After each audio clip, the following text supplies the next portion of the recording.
Hello, welcome to Mini Masterclass with me, Sam Boydell. We're at my studio, Boyde Studios, and this is just a very quick video on the audio basics for video editors and how that relates to them ingesting audio and exporting it within Adobe Premiere, or in this case today, we'll be using Vinci Resolve. We're just going to cover two things: sample rates and bit depth. So if we go to our DaVinci screen, you can see we've got audio bit depth here, but let's just start initially with sample rates, of which you'll see various numbers: 48,000, 44.1.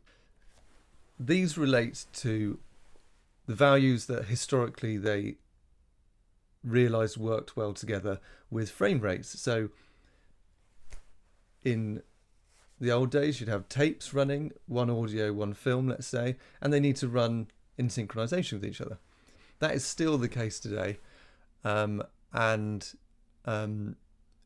Even though our video editing software will almost always automatically do it for us, it's good to be aware of what those values mean, in addition to the mistakes that the software can make and how we can just quickly understand the different values. I recorded these at 48K, for instance, during a film shoot. You will get ones that are higher, maybe 96K, but that's very much dependent on the film that you're working on and whether they can afford to work at those levels, basically, for the extra audio quality that they may get. But that's cinema level. So, this is a quick commercial business thing that I'm looking at today. 48K is a normal value. 44.1 was very much used when we had CDs and MP3s. It's quite common for music to still be circulated at 44.1K with a 16-bit audio bit depth. And that's why oftentimes you get video editors that struggle to ingest all the different types. So let me just show you why that is. If we go to this Logic session that I've got set up, the session is at 48K. If we play this 48K file, everything plays as it should. This is what it sounds like.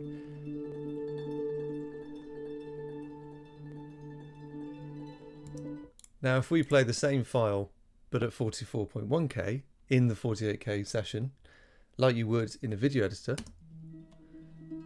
suddenly it's much faster.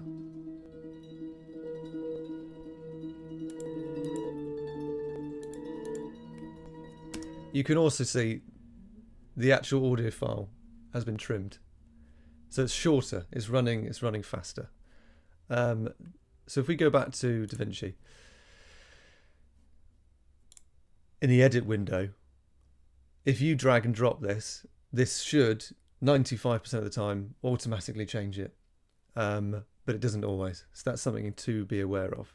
Bit depth is slightly different. Bit depth is a digital ceiling or a width of depth that the audio quality relates to. So if we talk about a ceiling, we're always thinking of digitally 0 dB.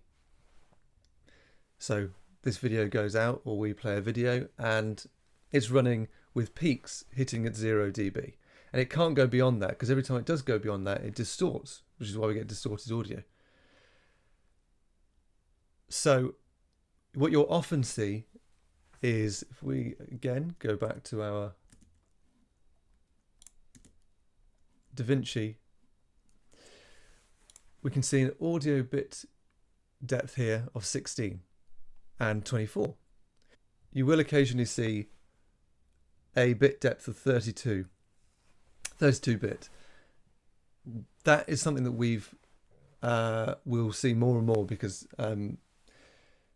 this, as a new invention, when I spoke before about 24-bit having a ceiling like this, and that being 0, 32-bit or 32-bit float means it has a floating ceiling.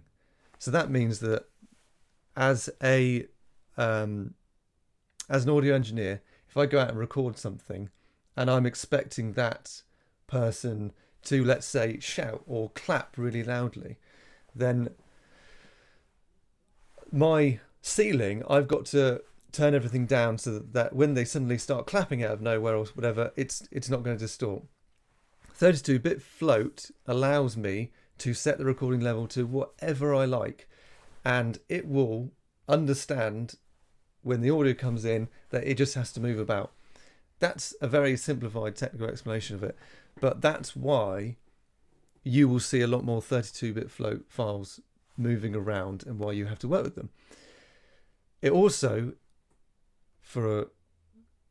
when you want to send audio files to a mix engineer, if you're going to do a mix at the end of this, then they're going to want it, if it's recorded at 32-bit, to remain at 32-bit, because we don't want any distorting going on. In this instance, I didn't need to record at 32-bit, so I did it at 24-bit, and we can see that here, right?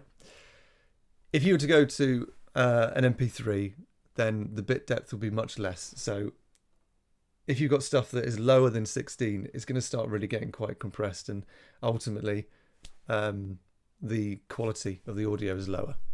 We'll revisit bit depth and sample rates when we come to exporting. So in DaVinci, if we go to the audio section over here, we've got bit depth. Now, if you were sending this export out to a client or uploading it, then you'd absolutely use 24-bit. But if you were, for whatever reason, sending various things to other channels, other colleagues, then if things were recorded at 32-bit, then you should set it to 32-bit, because that will just give them a little bit of a chance to save things that maybe were distorted. But if it's recorded at 24-bit or 16-bit, it needs to stay at that. If you're working with MP3s or various other codecs that aren't WAV or AIFF, then they are compression codecs, and the audio is being compressed and reduced. Its rates are being reduced, and you'll often see MP3s running at it will say a rate of 320 kilobytes per second, or 160 or something. So that's a greatly reduced and compressed file. Again, the most important thing from our point of view is that it's at 48K, so that it's running in synchronization with our video. See you next time.